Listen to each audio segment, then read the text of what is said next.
यह है लाले चूजा की सच्ची और भयावह कहानी। 1901 न्यू मैक्सिको के एक छोटे से कस्बे में एप्लबाई परिवार रहता था।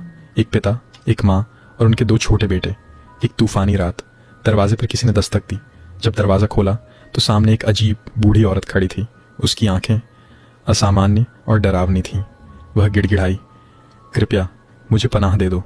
परिवार को उस पर दया आ गई। उन्होंने उसे घर में रहने दिया। लेकिन उस रात घर में अजीब घटनाएं होने लगीं। कभी दीवारों पर खरोंचने की आवाज़, कभी धीमी दस्तक और कभी फुसफुसाहट। परिवार डर से सहम गया। कोई भी बाहर निकलने की हिम्मत नहीं जुटा पाया। सुबह होते ही बूढ़ी औरत घर से चली गई। उसने न तो खाना स्वीकार किया न पैसे। पर 2 दिन बाद परिवार का पिता अचानक गायब हो गया। कोई सुराग नहीं, कोई निशान नहीं। सालों तक उसे खोजा गया पर वह कभी नहीं मिला। समय बीतता गया, बच्चे बड़े हो गए। फिर एक दिन उन्होंने अपने पुराने घर को फिर से बनाने का फैसला किया। लेकिन जब वे दीवारें तोड़ रहे थे, एक अजीब चीज़ मिली। एक पुराना मटकी नुमा जार जिस पर अज्ञात चिन्ह बने थे और उसके साथ एक कागज़ जिस पर कुछ लिखा था जो कोई पढ़ नहीं सकता था। उनके भीतर अजीब सा डर समाने लगा। इसलिए उन्होंने जार और कागज़ दोनों जला दिए। लेकिन अगले ही दिन उनका पिता लौट आया, बिल्कुल वैसे ही जैसे वह कभी गया ही नहीं था।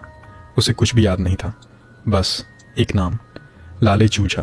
अब परिवार को एहसास हुआ वह बूढ़ी औरत कोई आम इंसान नहीं थी।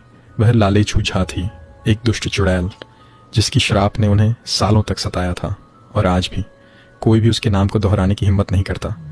यकीन नहीं होता तो कमेंट में लाले चूजा लिखकर खुद ट्राई करें और बताएं अगले 2 दिन आपके साथ कुछ अजीब हुआ।